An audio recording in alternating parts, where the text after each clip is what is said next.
knows what tomorrow holds. No one knows when the next flat tire is going to happen. We don't pray for these things to happen. Great day, everyone. Thank you so much for connecting with me here today. I'm so glad you made it here because today we're discussing something very, very important to each and every one of us lives, and that is finances. Our finances are key to how our lives turn out. The financial decisions you make today or the ones you made before affect your today and your tomorrow. So let's go ahead and discuss some key points, some things that you need to know that can help you when it comes to your financial future. All right, before we get into the content here, do me a favor and subscribe to the channel.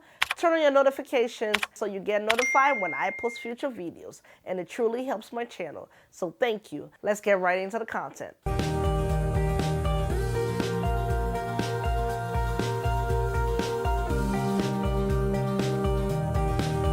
I will be sharing 5 foolproof strategies to help you in your financial journey as you work towards gaining financial success. Whether you're a beginner wanting to improve your money management skills or someone who's looking to enhance their financial decisions, this video is packed with valuable insights and tips to guide you on your financial journey. So let's get right into the first strategy we're discussing today. Strategy number 1, that is budgeting. Budgeting is key when it comes to your finances. You are to budget when it comes to how much money is coming in versus how much money is going out. A budget is a plan that you write down to decide how you will spend your money each month. So say you're bringing in $5,000 a month. For some people, that might be too high or too little. Some people might not even be making as much, but you get the point. This is just for example purposes, okay? So say you're bringing $5,000 a month based on your current living condition, based on how you spend your money usually. When it comes to budgeting, you really want to put everything in perspective, right? How are you spending that money every month so you can know where your money is going? So you can know if you're able to save more, invest more, or if you need to make more. That's where budgeting comes into play. So when you are budgeting, you want to make sure you're writing down everything. I mean, everything that you spend your money on every month. That is your bills, your miscellaneous, your charity giving, your tithes that you give in church, shopping for your needs and your wants. Everything that you're spending money on needs to be written down. So again, some of us have monthly expenses, things that we are spending money on every month, like our recurring bills. So those things come first because again, if you don't pay your mortgage, you're not going to be able to have a roof over your head. If you don't pay your rent, you're not going to be able to have a roof over your head as well. If you don't pay your light bill, all those things that are necessary, the necessities that you are spending money on every month, you want to put those at the top of the list. Those become priorities, right? They come first when it comes to how you prioritize your budget, how you prioritize your money. Once you list those things, you want to put amounts to them, okay? When you put amounts to them, at the end of the day, after you have tabulated everything, you want to do your total, and based on the total that you've come up with,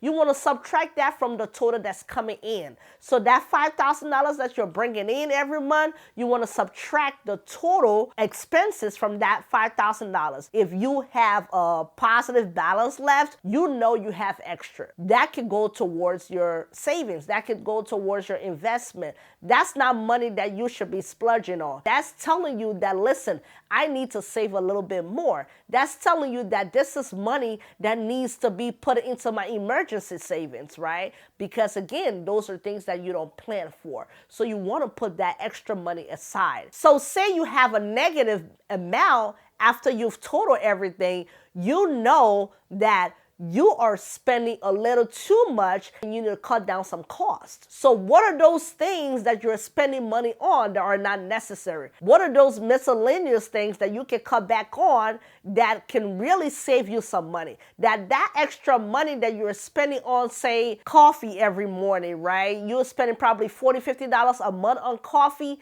That extra money can go towards something more important, right? So you need to put all of those factors in place. You need to Take all of those things into consideration and understand that when it comes to budgeting, you want to make sure that what matters the most is what you're putting your money towards. With that being said, we're referring to a monthly budget here, but some people and some businesses have a yearly budget. But for this video purposes, we're going to focus on a monthly budget. So a budget really shows you how much money you make and how you truly spend your money. When you're able to write all of that down, you're able to physically see where your money is going. And that's very important. That will really make a difference in your financial future, because that's going to help you understand the value of your money. That's going to help you understand the importance of investing. That's going to help you understand the importance of saving your money as well.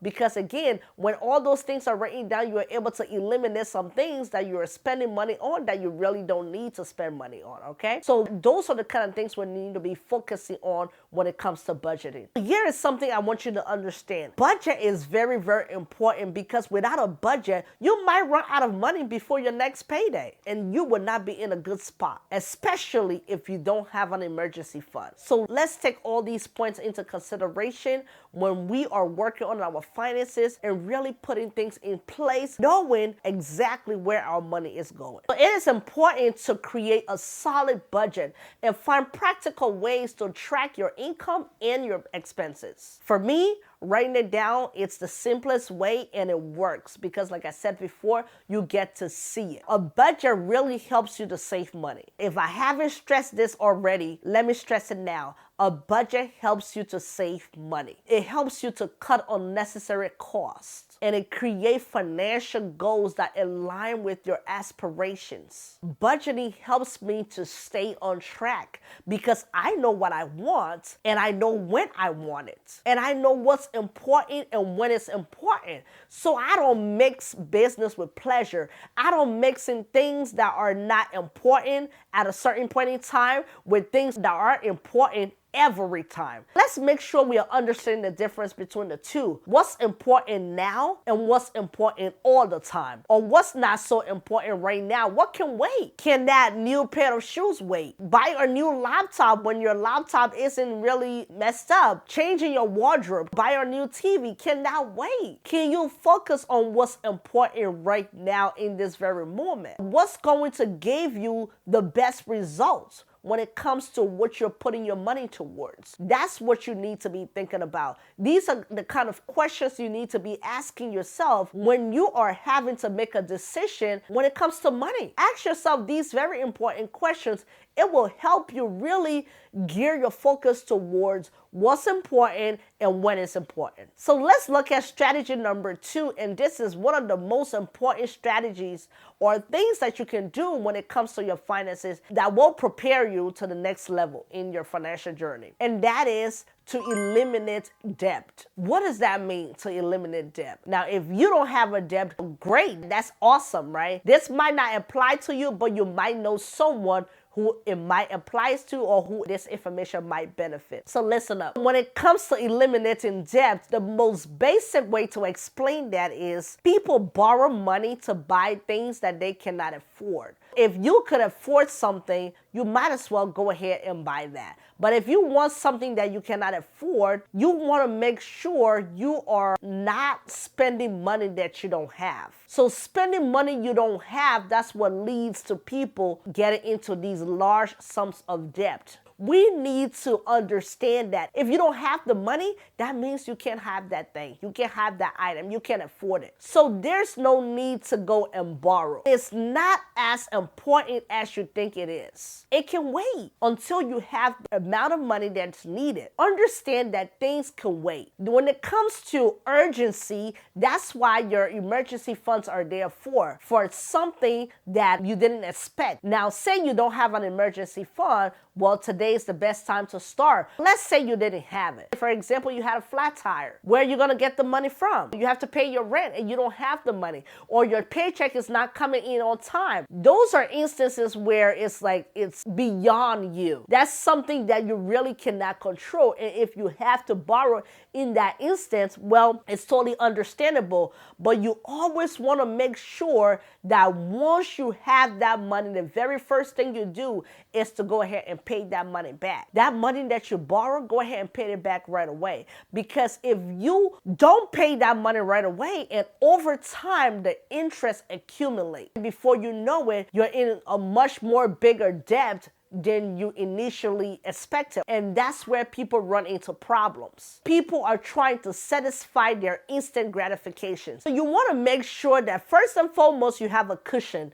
You have a cushion, meaning you have emergency savings, money that you've been putting aside over time, so that when these things come up, you're able to take care of it. And two, you want to make sure that you discipline yourself so that you don't fall into these financial traps of borrowing, right? Discipline yourself to wait until you have the necessary funds to make that purchase. Things can wait. I want you to understand that today. Things can wait. They can wait because, again, your financial future matters. The here and now, it's important as well, but understand that those hasty decisions, those quick decisions you're making for those wants, for those instant gratifications you're trying to satisfy, it does not take you far. So know the difference between what's important now and what's always going to be important. That's what you need to be focusing on. I hope the information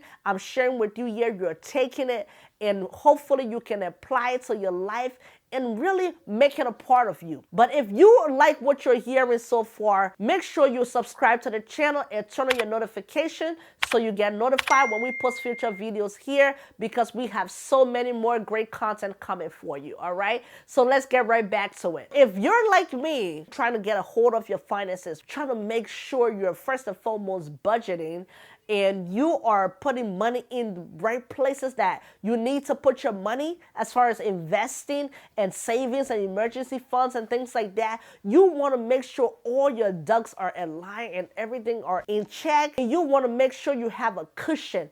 You have all it takes to be prepared when those rainy days come. When those times come that you just cannot see your way out, you have a cushion. If you're someone like me who thinks this way and you still have a significant amount of debt, start by eliminating your debt.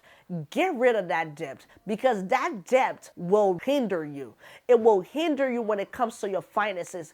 It will stop you from really moving forward in your financial journey. That's always going to be over your head. Personally, I'm totally against debt, because no matter what, I know people talk about good debt and bad debt, but I believe that all debt is bad debt.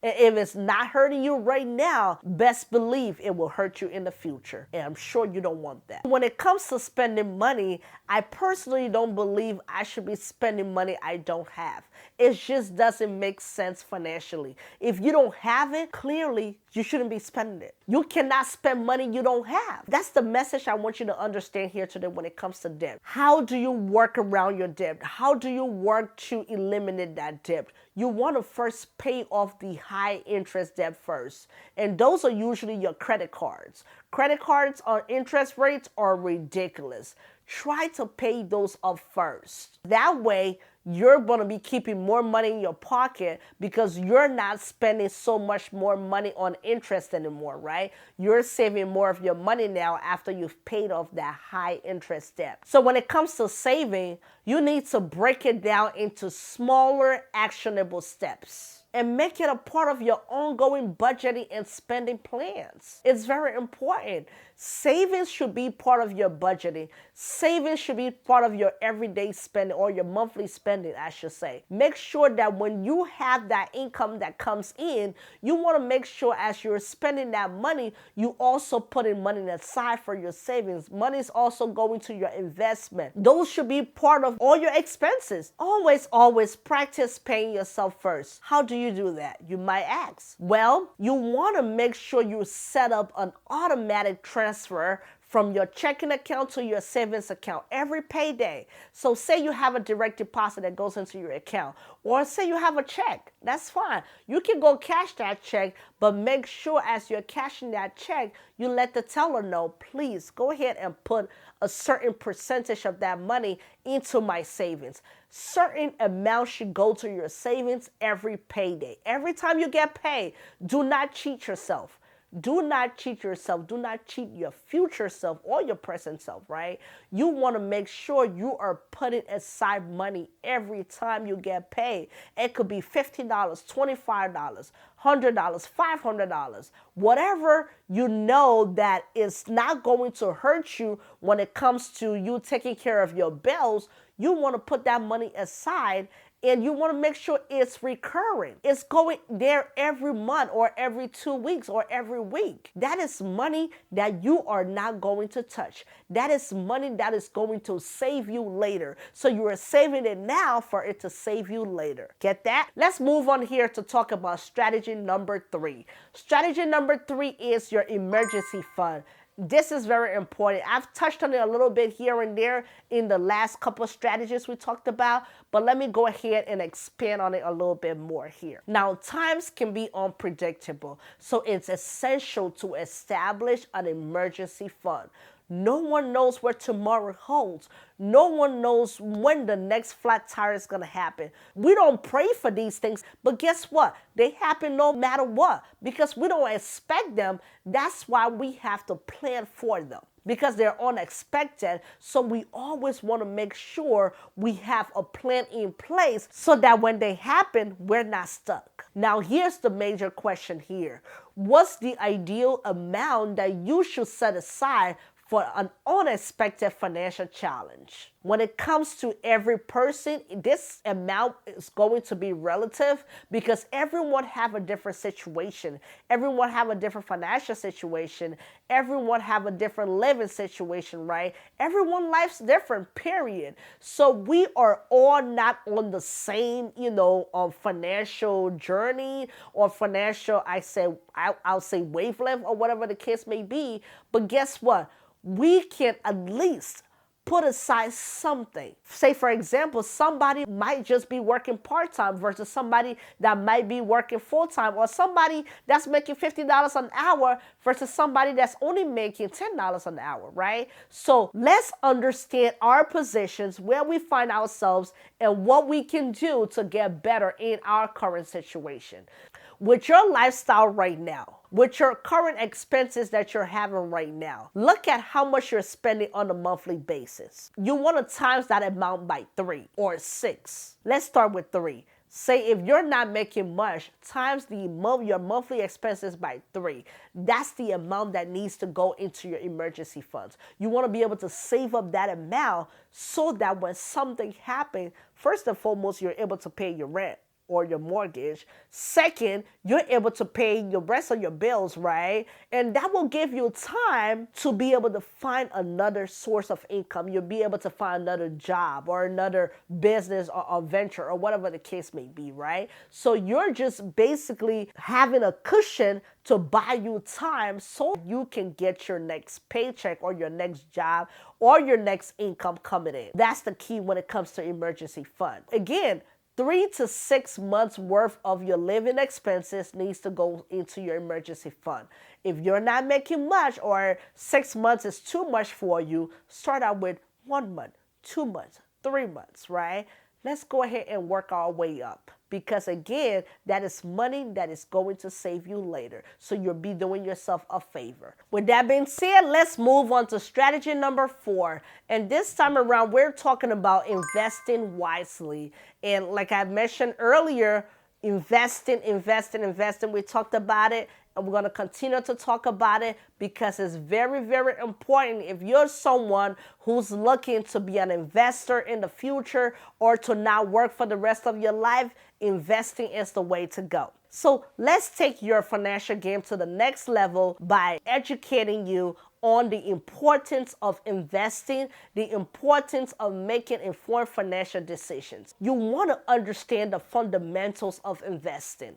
Don't just get out there and just listen to whatever is being said to you or whatever information you see on the internet. You just buy into it because there's so many scammers out there. So be very careful, because it's important for you to educate yourself about various investment options, right? There are stocks, there are bonds, there are index and mutual funds. There's so many different options out there, but what's the best option for you is what you need to learn about, educate yourself about, so that you can make a more informed financial decision, and your future self will thank you a whole lot. For me, I believe in financial education, so I share that information with other people out there. That is one of the reasons why I wrote a children's book about financial education, because if we don't teach our children, who's going to teach them? The schools are not going to teach them, right? We can't depend on the schools. We have to impact that knowledge in them so that they themselves are able to make informed financial decisions when they become adults, so that they don't fall into the financial traps out there. They don't have money issues like people are having today. You want to make sure your children are prepared financially for the future, and you are able to help prepare them, okay? Now, consider working with a financial advisor to determine the best investment strategy, right, for your long-term financial goals. Not just for the here and now, but long-term, in the next 10 years, in the next 15 years, 20 years, when you retire. Where are you going to be financially, right? What are those decisions that you have to make now that's going to prepare you for retirement? That's going to prepare you for 10 years from now, 15, 20 years from now. Where are you going to be, and what decisions are going to help you get to those goals that you have when it comes to your finances? If you're looking for a financial advisor today, reach out to me. I will connect you with my personal financial advisor who have helped me for the last 4 years. And I'll tell you what, I have learned so much. I have improved so much financially. And I believe that with the information the financial advisor is going to share with you, you're going to make a more informed financial decision that is going to help your financial future, all right? So again, like I said, reach out and I will definitely connect you, and you will be happy. Let's not sit down and wait or think that it's too late, because it's never too late and time waits for no man. So go ahead and get started today and make your future self happy. Make sure you're setting your future up. Make sure you are setting your kids up for their financial future as well. Okay? You can do it. It can be done, but you have to take that first step, and you have to take that step now. All right, that was my plug right there. Let's move on to strategy number 5, planning for retirement. What are you doing today that's going to prepare you for retirement? That's a question you need to ask yourself. If you haven't done anything towards your retirement, if you haven't started planning, if you haven't thought about it, you haven't considered where your life is going to be in the next 15, 20 years, listen, man, please, please, please start now. It is very, very important. You think you have time, but you don't. Time waits for no man. And I'm going to keep letting you know, because I think that it's best to take action now so that tomorrow you don't have no regrets. You want to secure your financial future by developing a retirement plan now, like yesterday. Start saving for retirement as early as possible, man. Remember, time is on your side when it comes to compound interest. So starting early is very, very essential, because compound interest comes into play. Your money is going to compound over time, and you're going to gain those interests, right, that is going to accumulate, and the benefits are going to be huge. You also want to regularly contribute to your retirement accounts, like your 401k or an individual retirement account that you started yourself, right? Not just sitting back and waiting for the government to come to your aid when you retire and hoping on Social Security. No, no, no. That's not the way to go. You want to start an individual retirement account. You want to put money towards that on a regular basis. You also want to start a 401k if your job offers it, or 403b, whatever you have access to. Take advantage of it. Take advantage of it now, so tomorrow you can reap the benefits. And finally, continuously educate yourself. Education is a key in every aspect of life. Education. Financial education will take you a long way. It will take you far, because that's information that no one can take from you. That's information that you can pass on to your children. You can pass on to your grandchildren, and you can share with your friends and families. You can share with your relatives, right? You can share with people that need your help. You can help others with the information you're getting today, and they will appreciate you. Let them know this information so that they themselves can apply it to their lives. Listen, man, help somebody. I'm helping you today. I want you to pass on the torch. Help somebody else and let it move on. Let it continue, right? Let's keep that torch burning. Let's keep the information going so that we can teach one, teach many, and we can all be financially successful. We can do it. It can happen. It can be done. The people that have done it, the people that came before us and did it, it didn't happen by luck. It didn't happen by chance. It happened because they took action. It happened because they put in the work. So you are no different. You can put in the work. I know I'm putting in the work, and I believe you can do the same. So let's get on it. Let's get on it. Let's get to work, and let's make it happen. Let's make a difference for our future and our children's future. So how do you do that? How do you truly educate yourself when it comes to your finances? You want to stay updated on personal finance topics. You want to seek advice from reputable sources. And you want to also invest in financial literacy. See, knowledge is power when it comes to making informed money choices. By following these 5 financial strategies, you can take control of your finances and make smarter money choices. Start implementing these tips today and watch your financial future flourish. Thanks for watching. Thank you for your time here today. I hope that the information shared here today impacts you and you are able to use the information and apply it to your financial life and help others in that aspect as well. So make sure you subscribe to the channel, share the video, turn on your notifications so you get notified when we post future videos here, and it truly helps our channel. Like I always say, I love to learn and grow with you. So leave your feedback in the comment section. I would love to hear from you. Go ahead and leave tips and tricks about finances that you know that we didn't touch on today that can help others as well. And like always, remember to be your best self. Keep striving, keep loving, and keep living in light. Thank you so much, and be blessed.